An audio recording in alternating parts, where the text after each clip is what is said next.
All right, hello and welcome to our Intro to Programming with C#. I'm Matt Landers. I'm here with Will Johnston, and we're going to teach you C# from the beginning. So we're assuming at this point that you don't know anything about coding. If you do, some of this stuff is going to be repetitive for you. We're going to go over pretty much everything from the beginning. So just stay with us and follow along. So we're going to use Visual Studio for Mac. So this is Visual Studio Community Edition 2017. And if you don't have that installed, go ahead and download that if you're going to follow along. And we'll be starting up a new project here. So, all right. The first thing we're going to do now that we're in here is just start a new project. And if you're on Windows, you'll be able to find this as well. But we're just going to do a console application. So if you're on Windows, just search for console application or go down to .NET Core and it will be there for you. And make sure it's .NET Core, not normal .NET. .NET Core is cross-platform. Right. So we're going to be doing this in C# and let's do it. Here we are. We're just going to call this our Intro to Programming app. And it's just going to put it in a default directory. Don't think this is going to be needed to be stored in version control. All right.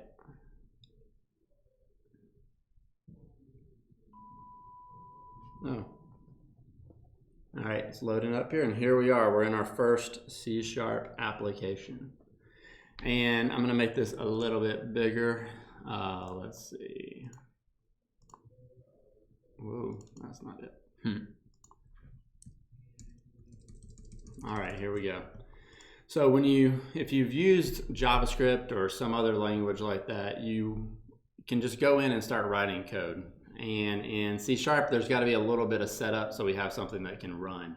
So that's what we have here. We've got our namespace, which is just kind of says what is the area that this class is going to live in so that we can properly identify that if we were going to share this with someone else.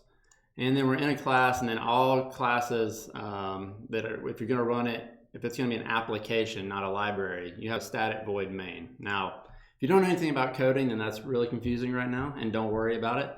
The point is that any code inside these two little curly braces is what's going to be running. So keep all of the code that we do tonight inside of these little braces, except for when we get into later in the night, we're going to do a little bit more advanced stuff where we might create our own classes and stuff. So this is the application. I've got it up, and if we just run it now, it will build this and run. And you just can click the little play button up here on the left, and it's going to open up a terminal window, and then it's going to run that for us. So it's going to build it and then pop out whatever we do. So let me make that bigger. So now we can go in and really start to use this to learn, and this will give us our output of whatever we're doing. So the first thing that we want to talk about are variables. So I'm going to get rid of this line and make a little space here. Now anything that we type in here is what we're going to be going over. So variables are the foundation to programming and storing data. Now, in a lot of languages like JavaScript, you don't have to necessarily define what type of variable you're going to be using, but C# is a strongly typed language, and we strongly suggest that you use types. And what he means by types are if you have a number is there's a type for that in C#, and it's type int. If you have a word or something like that, that's called a string. And there are characters and many different types to represent different types of objects. Yeah, they're literally data types. So let's go ahead and look at some of those. So one of the most common one that you're going to use is a string. So when we create a variable that is a string, we started off with the name of the data type. So we're saying, I'm going to create a string, and then we're going to name this variable whatever we want. And one of our instructors loves to use pizza because that seems like something that wouldn't be in a programming language. So it just says, hey, you can name it whatever. And we'll just call this, pepperoni. So in here we can put whatever we want this value to be. Now, in other languages, if you've coded, You can use single quotes or double quotes. Here you need to use double quotes. And then this is just telling us that we haven't used this value before, so don't worry about that. Now what we can do is come here and use what was in here before, console.writeLine. If you're familiar with JavaScript, that's like console.log, right? Right. And then we can write this out. So when we run this program now, we're gonna get a bunch of stuff up here. I'm gonna have to make this bigger every time. And there we go, we get pepperoni. All right, so what we did is we said, hey, I'm gonna create a variable. Our variable is this name, pizza. Now we can rename this as well. I mean, the key thing that most people get hung up on at this part is that they don't know what to name the variable. And literally, you need to name it something that makes sense for whatever you're doing. So if I was gonna put my name in this, right, I would call it name. And then I would put it down here. Now there's other type of variables as well. So in C# we have a lot of different number types we can use. The most common one would be an integer. So we would say maybe count equals 0. And whenever we're referencing a number, we don't put quotes or anything around it. It's just the number. And we also can use other data types like double and float. And the difference is the amount that it can hold. So an integer can go up to like 2 point something billion or something to that effect. So it's only whole numbers, right? Yeah, only whole numbers. So these cannot have decimal points. So let's just do an example here. So I'm gonna do an integer, and we'll call this num1, integer num2, and I'll put 3 here. And then what we're going to write out is the division of those. So I'll do 10 divided by 3. I'll do num1 divided by num2. Oh. Yeah, you know, the camera just gets you. All right, so num1 divided by num2. So I'm saying num1 equals 10, num2 equals 3. And then we're going to divide these. Now, in a real scenario, if we were doing this by hand, we would get a decimal place here. But since integers can't hold decimal places, we won't get that. So I'm going to run this.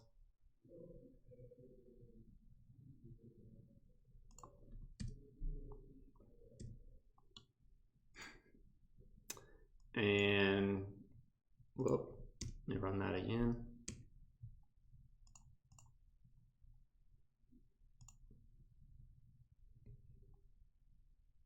There we go. So it just gave us 3. So obviously that's not the exact number. So there's other data types that can hold decimals. And actually, if you're used to a language that's not strongly typed, like JavaScript, you would end up getting a floating point number as a result there. So this is something that is different in this language. Right. So we can either use a decimal, which is a type that allows us to have decimal places. So let's run this.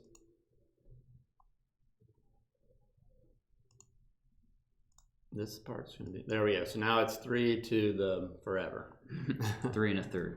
Yeah, that might be a little small, but. So now we're getting decimal places. So that's the primary difference that you can think about with numbers. There's also one final one with numbers, and that would be unsigned numbers. So integers can be, let's say, it can be anything 0 and up. It can also be negative. So it can be like -100, right? But it can't be, but there are another type of integer, an unsigned integer, so uint, and it can't be anything but positive. Mm-hmm. And what this allows us to do is store more values into that integer. Because we don't have to worry about storing negative numbers, we can double the space that we have for the positive numbers. Now, you're probably never going to use it. Yeah, that's getting a little complicated. But just letting you know it's there. It is good for database IDs and stuff like that. So, all right. What's another type we want to talk about, Will? Yeah, that's probably good. That's probably good for the variables. All right. Yeah. All right, so once we have variables set up, we can start to kind of add some logic to our application. So right now we've only been putting things into these data types, but we also want to be able to check data types and do things based on their values. And that's where conditional statements come in. So let's go ahead and try something. So let's say that, let's set age equal to 21.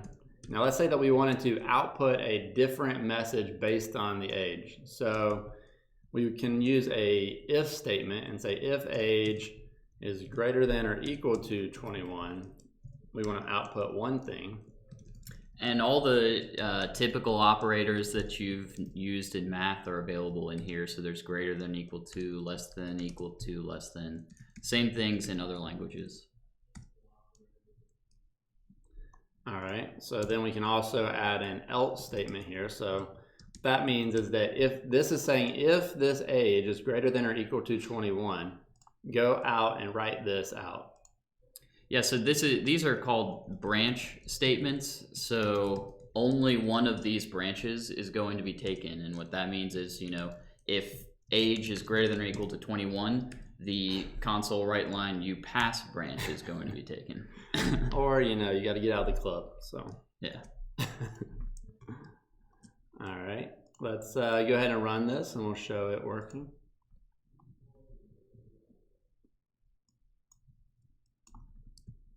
All right, we say that we pass because 21 is greater than or equal to 21. If we were to turn this to 20, having to go in and out of this is kind of a pain.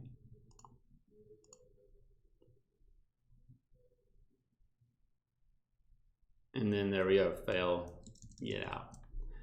So you can start to see how logic would play into this. Now, right now we're hard coding these values into these variables, but in a real application, we would be getting these variables maybe from user input or something like that. So we could grab that user input if we had a UI, but in this particular case, we're not gonna go that far. Mm-hmm. All right, so other way that we could do this is if we wanted to check maybe a grade. So int grade equals 97. And we wanted to see, based on the grade, we want to give you a score, like if you pass, or what your letter grade was, right? Now, if I only had if and then if else, this wouldn't work for all the different grades, but we also have an if else statement. Else if statement. Let's see.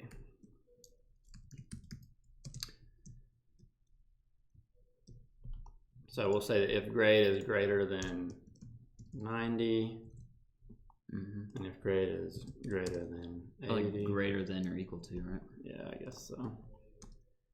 We'll let it pass. Sometimes you round down, I guess. I don't know. It's been a while since I've been in school. All right, let's see here. We'll keep going with this.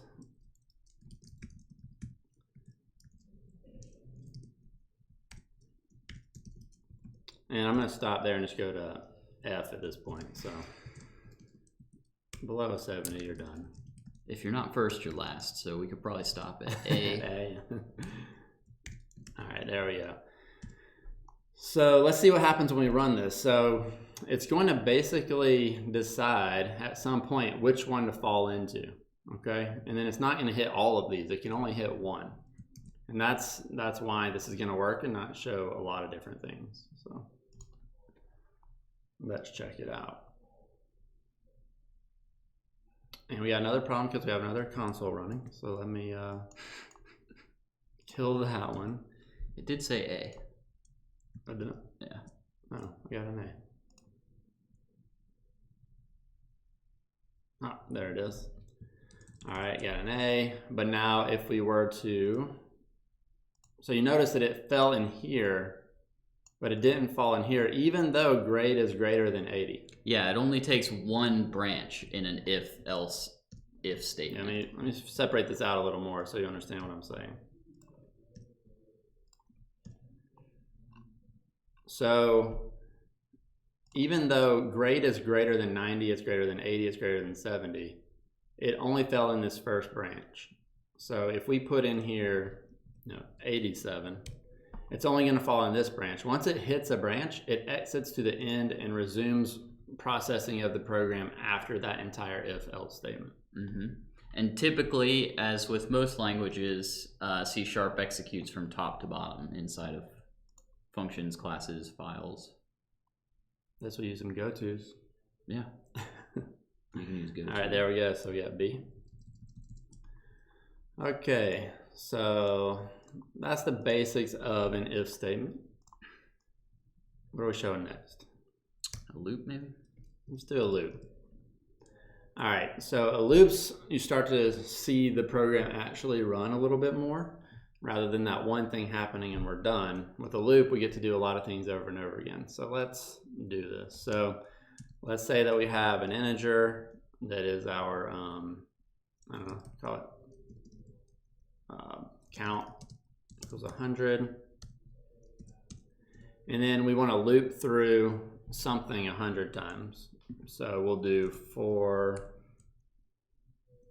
I didn't really need that right now. Yeah. I'm gonna use a for loop first. I can do that though. Mm-hmm. All right, I'll explain what this is doing once I get it out here. So basically what's gonna happen is the program is gonna hit this point, create this variable count. And then it's gonna hit here and it's gonna create another variable called I. And this is a very common construct where you use I equals 0. You'll see it all the time, but we really kind of think of it as index. I guess that's why people use I a lot. Yeah, and this first, between the open paren and the first semicolon is the initialization block here. So this is where we're saying initialize I to 0. So in the start of this loop, which like in everyday life, a loop means you're doing something multiple times. So at the start of this loop, we're going to initialize I to 0. Right, and then this is the check statement. So every time the loop runs, it's going to hit this statement and say, is I less than count? If it is, then it's going to run again until I is greater than count. So and then here, after every loop, is what it's going to do to I to increment it, to change it so that each loop it's moving forward in some direction of whether it's going to exit this loop or not. Yeah, so this is basically saying initialize I to 0, and then check if I is less than count, which is 100. So check if I is less than 100. If I is less than 100, it's going to execute this code in the loop. And then at the end, it's going to say I is equal to I plus 1. Yeah, so I plus plus, this is a shorthand notation to just say I plus 1. That's all it is. All right, and then in here, we can have a console.writeLine. And for now, we'll just write out I. No, yes. All right, let's see what happens. Hopefully you close that console. All right, there we go. We saw that was really fast, but it printed out from 0 to 99. So technically it printed out 100 things in this, but it didn't make it to 100 because we said less than, over here, I is less than count. And that means that when it hit 99, it decided to exit that loop and stop processing. And it did it all pretty much simultaneously, but you can see it did it in a row, and it did it fast because computers are fast and they can add numbers quickly. Yeah, they're really good at numbers. So, everything is a number. All right. Let's look at some other types of loops. Let's see, we can do a while loop. So we could also say while, we'll create another one here. And so I could put the initialization of I outside of this loop and say while I is less than count. And then I would do something in here. And then I could increment I after. So this is just a different way. Yeah, so this is actually really no different than what the for loop was doing. So the for loop initialized I to 0 inside that initialization block. Then it checked I against count. And then at the end of the for loop, it incremented I. And what we're doing here is prior to the while loop starting, we have in I equals 0, so we're initializing I. Then the while condition is while I is less than count, execute that code. And at the end of executing all that code, we're incrementing I by 1. So eventually I is going to be over count and exit. So let's check it out.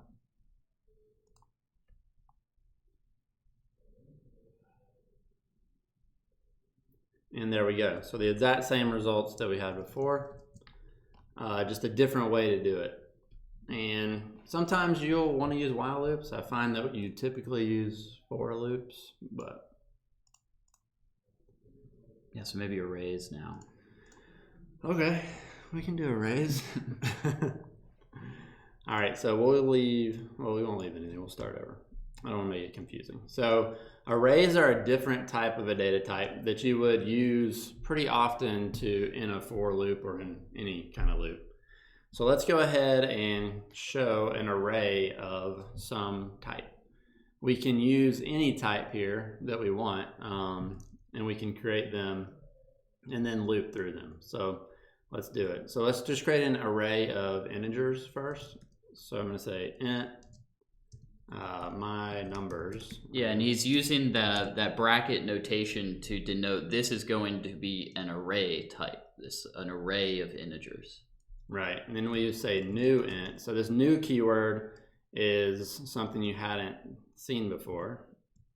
And then we're going to initialize it with a certain number of numbers. So we could say like 5, 11. So if you're coming from the JavaScript world or even TypeScript, this is where we're starting to veer off in syntax pretty drastically. So, first we've already veered off in the defining the data type with int and all that, but now we're defining an array type with int brackets. If you're using TypeScript, it's very similar, but JavaScript is definitely a lot different than this. And including where we're doing the initialization on the right side of the equals here, it can get a little confusing because in JavaScript you would just put the array there, the brackets, and put your items in there. And this is a little different, but essentially it's just a little bit of a different syntax that does exactly the same thing. Right. So now let's say we want to loop through and see all of these different values. So we would say, we'll do our for loop again. And I just use like a shorthand notation. We type 4 and hit tab twice. It'll put all this stuff out here for you. Yeah, if you're using this Visual Studio for Mac or on Windows, it has a lot of snippets of code that it can insert for you when you're typing. So always keep in mind when you're typing, it will have little tooltips that come up, and you can press tab or you can mouse over the tooltip and you can see what it does for you. Yeah.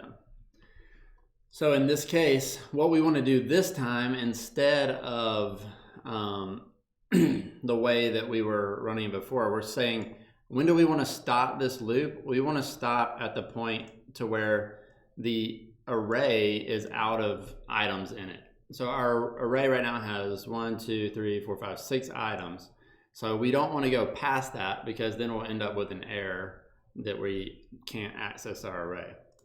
And we've hit a little bit of a extra thing for you newbies out there, and that's this dot notation here. Oh, yeah. So I take for granted a lot. Yeah, so we take this for granted, but C# and other languages are known as object-oriented languages.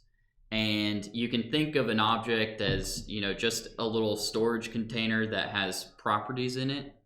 And you use this dot, so my numbers is an object. The object is an array, and it's an array of integers.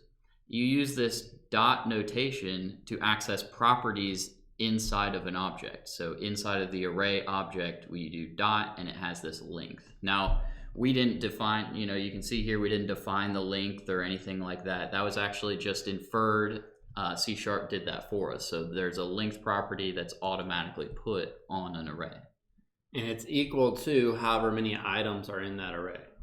and it's the number of items. So 6, not their total number, not the highest number. Yeah, I mean, arrays are actually 0 index, so they start at 0 and they go to 5 in this case, even though the array is a total length 6. And let's show you what an indexer is. Console.writeLine. So we're going to do the same thing, but this time we're going to index into our array based on I. So I'm going to explain this. So we have my numbers, that's our variable here, and that's our array. And then I put these brackets here, and inside of those brackets I'm putting I. So I is incrementing through every loop. And what it does is it says, I want to go into this variable where I equals something. So the first time it comes through, it's going to be 0. And it's going to go get the integer that's sitting in the 0 position of this array. And the 0 position is going to be this 5 right here. So this is the 0 position. This is the 1 position, 2, 3, 4, 5. So even though there's 6 items, and length will be equal to 6, which is important because we have to say less than here instead of less than or equal to pull all of them out. And the syntax is getting really tricky here for the people who are just new to programming. So for this, you kind of have to bear with us, but over time you get an appreciation for this syntax because it becomes kind of intuitive after you've seen the code, hundreds, thousands of times. You end up using the same concepts over and over in the same syntax, and it becomes very familiar. Yeah, and you see it in a lot of different languages too. So, whether you're coding in JavaScript, TypeScript, Java, whatever, a lot of these constructs are exactly the same. I mean, this for loop doesn't change for many languages. No, exactly. So if you learn that, you've learned lots of different languages. All right, so let's run this and see what happens, because I really don't know. All right, there we go. So we pulled out the 5, 11, 7, 13, 21, 27. So it pulled all of them out in order that we have them here, and then it told us to continue. Now, you could show them write too. So you can use console.write instead of console.writeLine, and write will just write to the current line, which is different from JavaScript and some other languages, right? So it'll just write them out in a row. Let's see it.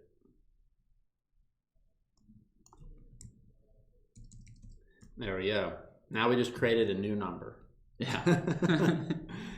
All right, so WriteLine just gives us a new line for each one. Okay, so let's look at this a little deeper here. I want you to really understand this because this is crucial to programming. You're going to go out, you're going to retrieve data from some service, and you're going to want to loop through it and do something for every row that you pull back from a database or whatever.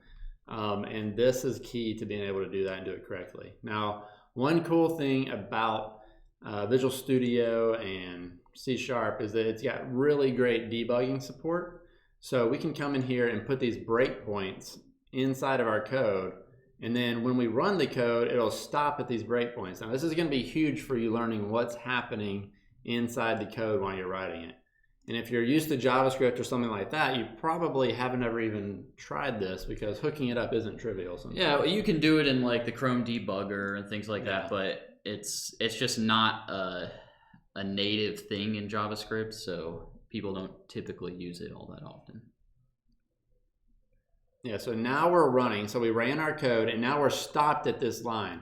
And I can start to look at what's going on here. And this is really cool that you can't, that you can really get an insight into what's happening. So I can hover over these different variables. So I'm hovering over, well, it was hung up there, but I hover over I. And you can see down here, it's a little small, but it says I is 0 right now. I can hover over my numbers, and it'll show me my numbers, and I can actually expand it and see everything that's in there. Yeah, really cool. Yeah, pretty cool here. And then I can step one across. So if I hit this little button here, it'll step over. Now it's down at the bracket, and then it's going to step next. Now you can see that it's going to the I++. So whatever is highlighted in yellow is what's running. Yeah, and this can be really helpful for people who are just learning how to code because it shows you the order that everything is happening in. So you can just step through the code and follow it along. And even the simplest thing can be a learning opportunity for you. Right. And I can step over that, and now it's saying, okay, I've incremented this once, and now it's going back this direction and saying, all right, do I need to run the loop again or not? So then I step over, and it says, yes, I do need to, so it goes there again. Now we'll do this a few more times until I gets closer, and we'll see what happens. I think we're getting close. All right, so let's hover over. I is currently, it's a little slow here, 3. I gotta keep going. Now it's 4. Now it's gonna be 5, but let's see what length is. So if I hover over length, it says it's 6. It might be kind of hard to see, it's pretty small. But it says it's 6, so this should continue on one more time. And then this time it's going to check it and it's going to exit completely out. You see that it went, instead of going here, it just exited out and went down to here. So that's really cool that you can come in and step through your code like that and see what's happening. A lot of times you'll need to do that to know, why is this variable being changed to something that I didn't expect. It's a really good way to figure that out really quickly. So all you have to do to make that happen is to click over here on the side on the line that you want it to break on.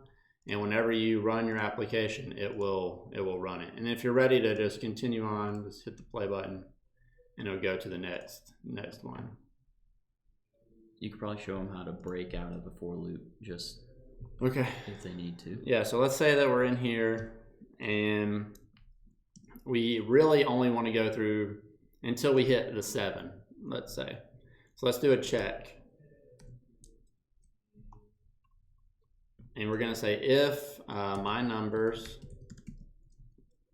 I equals 7. Yeah, and you might be used to the triple equals in JavaScript. You don't need that in C# since it's strongly typed. Right, so you don't want to say this, that won't work. Yeah, that's the same in all languages. Now, the great thing about C# and some other compiled languages is when you do say 1 equals, which for those of you who don't know, that's the assignment operator. So it'd be, I'm trying to assign my numbers I to 7. If you do use that in a condition, it will throw an error for you. Right. So now what I'm saying, I only want to do this loop until I find the number 7. And when I do, I'm going to break out and say console.writeLine. Actually, I'm going to just take this out from here. I'm only going to show it here so that we can tell what index actually contains 7.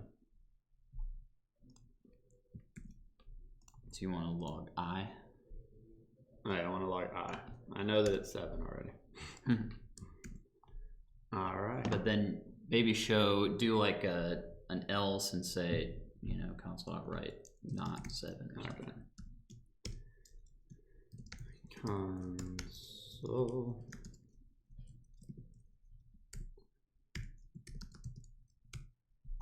This is the Lucky Sevens app. Oh, and look, I did a JavaScript screw up. I knew that was gonna happen. Stupid. Using my single quotes. All right, and then here I want to change this to line. All right, so we're gonna loop through, and we want to find the number 7. When we do, we're gonna console write it out. If we don't find 7, we're gonna console write out not 7. So let's try this out.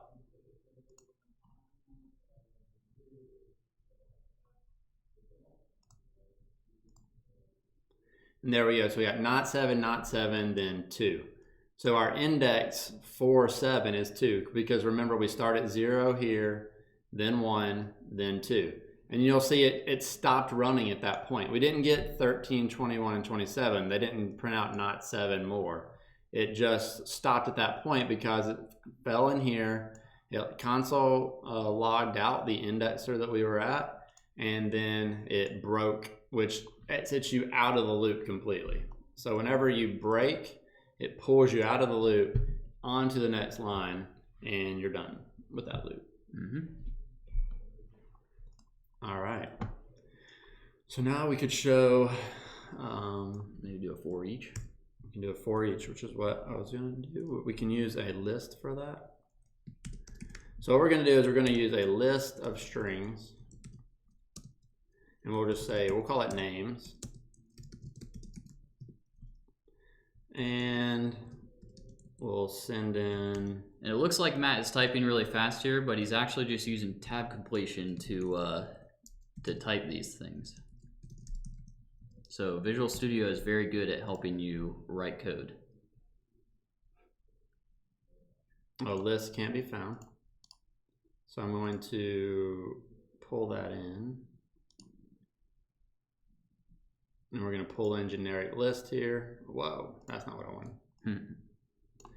So basically there are these types that we can pull in from .NET, and we put them up here in a using statement. Yeah, so this is different from JavaScript. Now in JavaScript you have this concept of import if you're in Node, import or require. And this is kind of the same thing. But when we're running in C# inside the .NET environment, there are some class libraries written in .NET that are available to us off of system, and system.collections.generic is one of those libraries, and it has the list object in it. Right, so now this is a totally different type of data type than what we've been looking at before. Before we were working with value types like strings and integers, and even though everything in C# is a object, there are different ways that those things are passed around, and this is a complete reference type in a list object. So this list is a cool object because it's a generic type, meaning that we can define the types that are in the list. So I can say that this list is going to contain strings. Now this is very similar to an array. It's almost exactly like an array, except that I can create a list of different things, and I can have different abilities on that we wouldn't get out of a normal array. Yeah, it kind of enhances the abilities of the array. Yeah, one of the things that we can do to see that is we can say names dot. And this is cool. If you ever want to know what's on a data type or a variable, just type the name of it and hit dot, and then it's going to give you a list of everything that you can do. Yeah, and if you're used to JavaScript and VS Code or other, Atom editors, things, they kind of do this too. But the editor is never really 100% sure what's available to you. Now in C#, when we're using .NET and we're in Visual Studio, it knows everything is there, and it's all documented, and you can read about what it's doing, but it knows that it's there, so you can feel comfortable if you see it in there, you can use it. Yeah, it's really cool because this is literally everything that you can do with this object. I don't have to go looking through the documentation and figure it out. Like, this is a definite representation of what I can do with this list object. And the code that you write gets done the same way. So if you're reusing classes and things like that, it will do the same thing for your classes.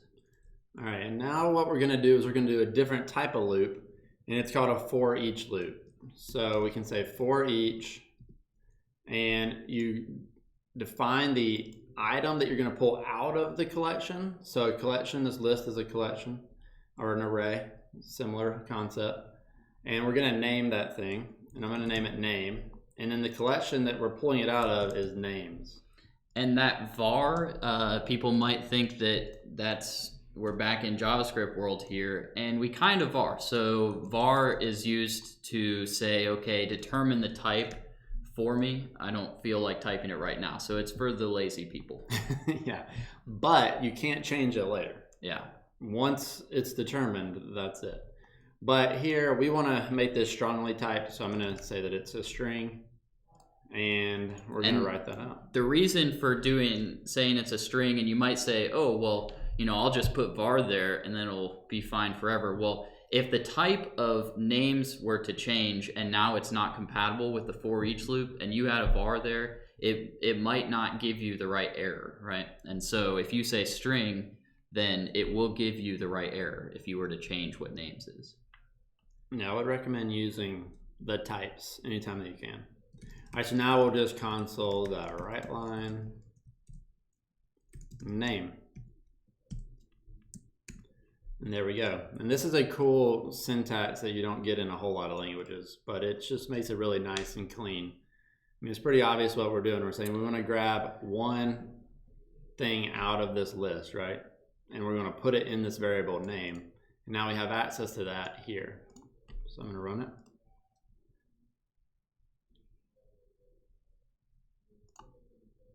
I'm really bad about closing this. Yeah. There we go.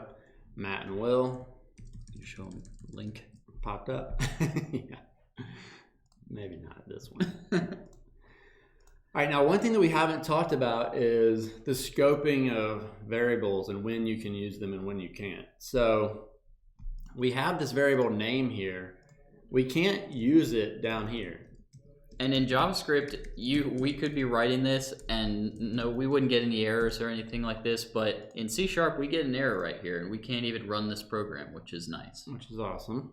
So now it's telling us, hey, name doesn't exist. And it's really tiny, so maybe you can't see it, but the message is that name doesn't exist. Name doesn't exist in the current context, meaning that I don't know what this variable is, it's not available. So because we're in a strongly typed language, it knows what is available at that time. And that's kind of where the namespace comes in too. So this namespace at the top of the file, this is just a way of scoping your classes. And if you're used to TypeScript, you've done this kind of thing too. And certainly other languages have the same construct. Yeah, in JavaScript or Node, it'd be like creating a module and being able to share that. You can't step on each other's variables because you're namespaced into your own. Yeah, we've container. created our own scope, and program is part of this local scope. Right. All right, so that won't work, obviously. But so that's a cool way to go through things inside of a collection. All right, what else we showing? That about covers this. We're going to go into the advanced stuff? Yeah, we can get into the advanced stuff right now. All right, here we go. So if you don't know how to code, you can probably just drop off at this point. But if you do know a little coding, we're going to go through a couple of advanced things on how C# works. So maybe let's just build out a class first. Yeah, I think it's a good place to start. All right, so our program starts here, but we're going to create a new data type, our defined data type. And that's what a class is. I think people kind of overthink what a class is, but you're really just defining a data type. So we're going to say class, what do we want to make? Just a typical person? Sure. Yeah, and just like in other languages with classes, classes are just a definition of an object. So you have to instantiate a class in order to use its instance methods. Now up there, we have static void main. Static, and this is a construct in other languages too, but what static means is it's actually available on the class itself, not on instance members of the class. So you can say program.main, where if you had a new program, you wouldn't be able to say, .main on the new program. And let's explain what new means and what, because I know a lot of people watching right now are JavaScript developers and they're like, what? Yeah, what's new? What's new? I never even worry about that. So let's create a simple class and show how to use it first. So what we have to do is we have to define how the properties on our class are going to be exposed so that other people can use them. So if we gave this class to somebody, what can that person see when they instantiate it? Yeah, and there are constructs for this in JavaScript and TypeScript. But when you're in those languages, what you're really doing is writing guidelines like, yeah, this is private, you shouldn't use it, or this is public, you can use it, that kind of thing. When you're in C# and some other languages that are strongly typed, these are rules. You have to abide by the rules. So we labeled these public. That means anyone who has an instance of the class can use it. Now, if we label something private, nothing except this class can use that variable. Right, so let's just do this simple version right now. So this is a class. This is a full class. I don't have to do anything else. Now up here, I can instantiate this class. So I can say person Matt equals new person. And then I can actually set these variables inside this initializer here. And it's cool because Visual Studio is going to know what's available. So name. And you'll see that this is different than JavaScript too. Yep, it's kind of similar to when we were instantiating arrays. But in JavaScript, we would use a colon here and C#, we're going to use an equal sign here. Oh God, no, I'm not going to tell you on this one. 38. 38, okay. 39. Close enough. Address, nope. All right. No semicolon. All right, so now I've instantiated, I've instantiated this class now, and we can output it. So we'll console.writeLine. And then I want to write this out and then show you, and then I want to talk about what instantiation means, because I think that a lot of the people doing JavaScript won't really know. Okay, so that didn't do exactly what I wanted. But. Yeah, it actually logged what Matt was, which he is a intro to programming person. Yeah, but I would need to do .name or something. All right, so that should output my name. And now let's talk about what's happening here, because I can instantiate another person here.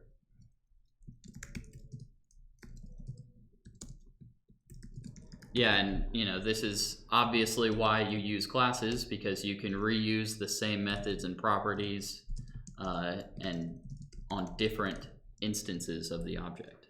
So the instance of this object is the variable that I'm creating here, and I can only create it with this new keyword. The new keyword means create this object for me and put it inside of this variable. And in JavaScript, you can probably go for years and not use the new keyword. JavaScript is a functional language, which means that functions are a first-class citizen. You only have to write functions.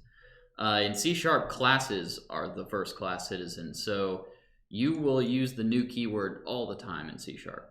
Yeah, you have to use them.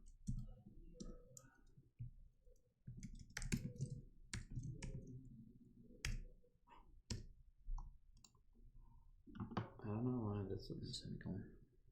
No.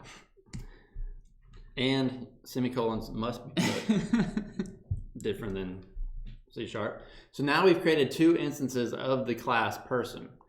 Now, a lot of times when you create stuff in JavaScript, you can just use things on that function without having to instantiate it. Mm-hmm. And that's why you don't see the new keyword used as much in JavaScript. You'll see it in TypeScript because you'll use class constructs more, but JavaScript is a prototypical language, and in creating those types of inheritance is not as easy as this is. And not only that, JavaScript has a concept of your context for this. So if you've gone through a JavaScript course before, or you've been using JavaScript all the time, you've become very familiar with this and this keyword, and how it may not always be what you think it is. Well, in a language like C#, this is always what you think it is. It's always the instance of the class. Right. Now, I want to tell you how you can create things on a class where you don't have to instantiate it. So let's create another class. I'm going to call it counter. And in here, I'm going to have a count. It's going to start at 0. But I'm going to make this a static count, okay? And I'm going to also have a static method.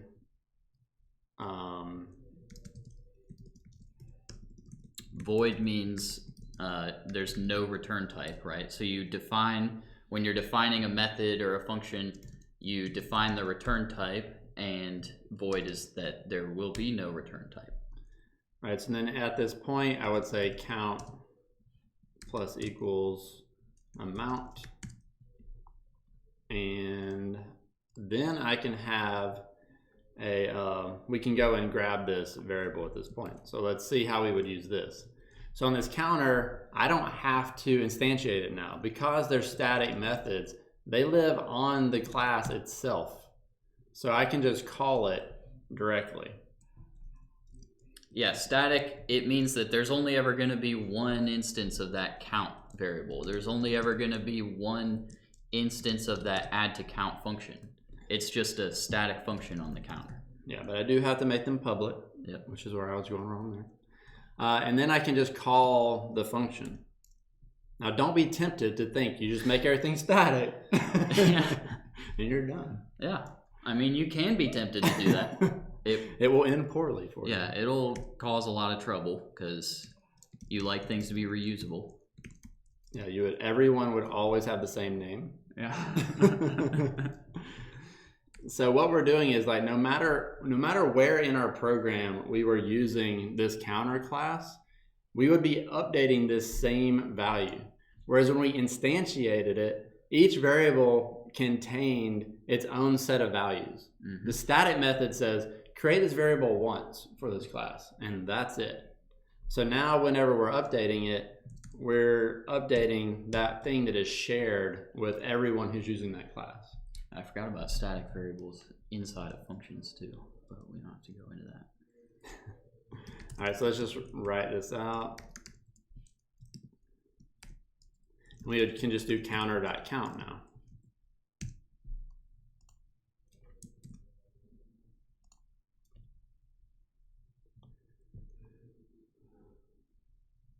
All right, and there we go, 110. Yeah, so just because you have static properties on a class too doesn't mean you can't have instance properties as well. So a lot of times you have a class that has a combination of static properties and methods as well as instance properties and methods.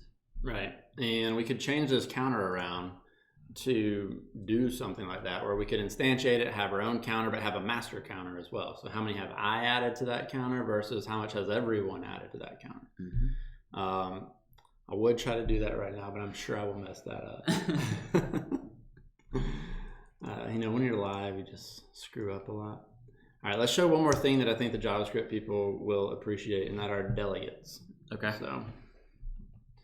All right. So a delegate, in JavaScript, we pass functions around freely. It's just part of the programming language. Yeah, functions are a first class citizen. Functions are variables, basically. Right. But in strongly typed languages, it's not quite that simple. So there's this idea of a delegate that allows you to define what a function signature is, and then use that to pass in as a parameter to another function, but it needs to match that signature. And the reason for all this extra stuff, right, is because C# is a compiled language where JavaScript is not. So in order for the C# compiler to know how to translate your code into machine readable code, you have to define all the types. Everything has to be defined. It has to know how much space it needs to store things. It has to know when it calls something, is it going to work, and where should I put it in memory. So that's why you have to define things like delegates. Right. So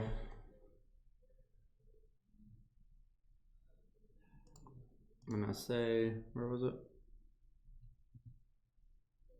Oh, I have the return type. Mm-hmm.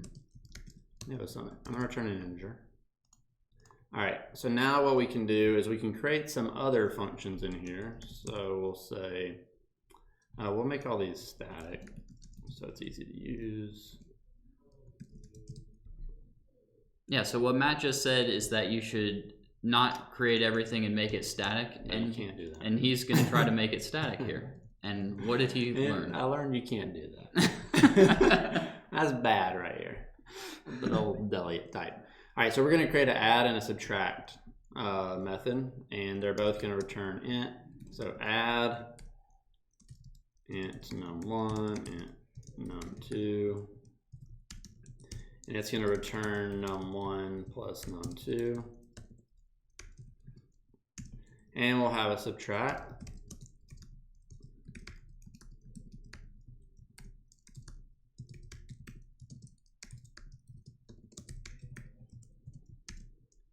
So keep in mind, these are instance methods on here. So we're going to have to use the new keyword in order to get access to these methods. Right, and then here we'll subtract num1 from num2. Now, let's say that we had another method that was called doMath, just because. doMath, that sounds very familiar. Definitely done math before. doMath. and it returns. And it takes in num1. Maybe name them something different so it's obvious that you don't have to name them like that. Okay. I'll use the dreaded A and B. And then we're going to pass in my function as a type. And we'll just say fn for that. And we'll return my fn a b. So you can probably start to kind of tell what's happening here is that we're going to pass in a reference to these different method or functions into this parameter. And we kind of jumped into creating functions pretty quickly here, but inside of a function, when you're defining the parameters, you have to define the data types of each parameter. And it's similar if you're using TypeScript, although it's a different syntax, but you have to define what type each parameter is so that when you call the function from somewhere else, the C# compiler can say, oh, this is this type, so this will work, or this is not this type, so it won't work. Right, so in this case, the reason that I have this delegate here the way that I do is that these signatures of these functions have to match. They have to return the same thing, and the parameters have to match whatever this delegate is, or it won't work. Mm-hmm.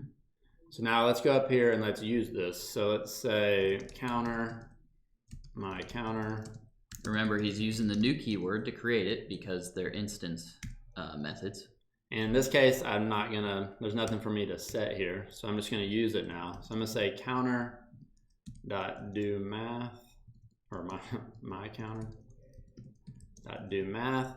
Then I'm gonna pass in some numbers, so 20 and 10. And now I'm gonna pass in a reference to the method that I want it to use. So my counter dot add.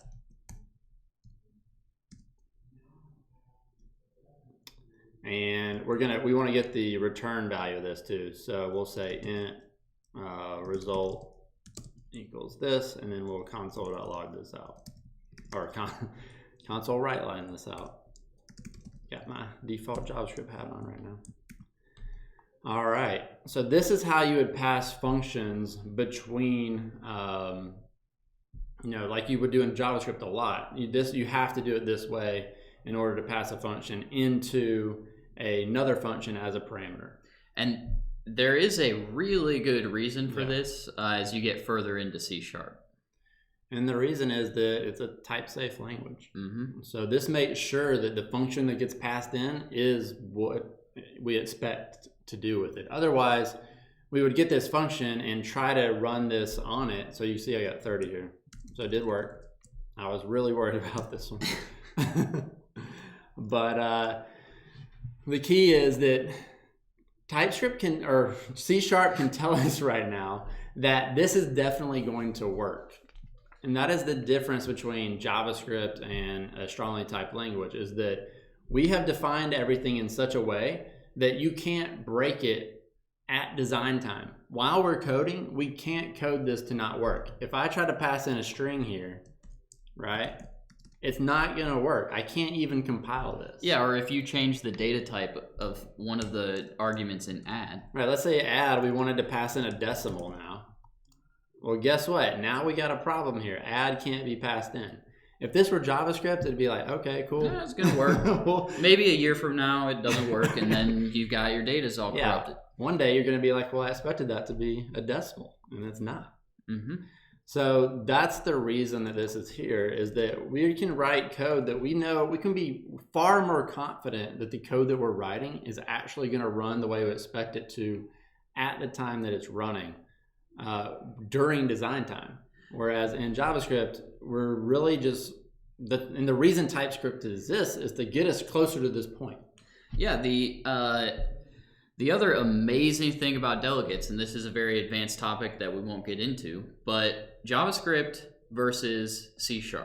JavaScript is a single threaded language. And what that means is everything runs in the same context, in the same thread context. So whatever is rendering your HTML and all of that, it's running all in the same thread, and your JavaScript is running on that too. So you can have, if you have an infinite loop in JavaScript, it's just going to block everything forever. Nothing's going to happen. Well, in C# and some other languages, mostly, all the native languages, they have a concept of multi-threaded programming, and sometimes multi-core and all kinds of things, but multi-threaded programming. And that means you can execute code simultaneously, like actually at the same time, on multiple different threads on your computer. So, you have a Intel i7 or something, and it has 8 cores, and it actually has a ton of threads. Well, we can use all those to perform simultaneous tasks. And what delegates do is they allow you to say, okay, we're going to perform some simultaneous tasks, and we need to be called onto the UI thread when those tasks complete. So I want to shoot a delegate out there, and it gets called, and now I'm back in the UI thread to update the UI. Yeah, and when you're getting into C#, some of it will feel like, if you come from a dynamic language like JavaScript, it will feel a little more cumbersome. But at the end of the day, you're going to write code that's far safer, that runs more efficiently, and that you can be sure that what you've written is going to come out with the result you expect. Yeah, so if you've talked to us in the past, most, like the two of us and some other people, have said, hey, C#, not a big deal to learn after you've learned JavaScript. It's just kind of, there's some syntax issues, but in general, it's easier. The reason for that is you can't break it as easily. You can easily break JavaScript and have your code not working and not know. So you have to test your JavaScript very thoroughly, and there's all kinds of problems that you run into, and you're debugging a bug after it's gone into production. Doesn't happen so often in C#. Now, that's not to say it doesn't happen at all, but you still have bad logic. Yeah, you can still have faulty logic, but that's the issues you deal with. It's right. Faulty logic, not you thought you were getting a string and it's actually a number. Right. And one of the things I wanted to say, Will was talking about the multi-threaded stuff, and JavaScript makes it look like it's multi-threaded with promises and stuff, but it's really not. It's taking turns deciding which thing to execute first. So when you run a lot of promises, it's jumping back and forth between all those different things that are running and only running one thing at a time. So, C# is different than that. It can take advantage of the hardware that it's on. So there's some really cool stuff coming that will allow you to run C# natively in the browser, which I'm super pumped about. So it'd be pretty cool. So this is an intro to programming with C#. I know that we went pretty far, all the way to delegates, which if you didn't know anything about programming, you're probably like completely lost right now. What the hell's going on? So, but we knew that we have a lot of people from our alumni and class that are watching this too. We wanted to jump into stuff that they would enjoy as well.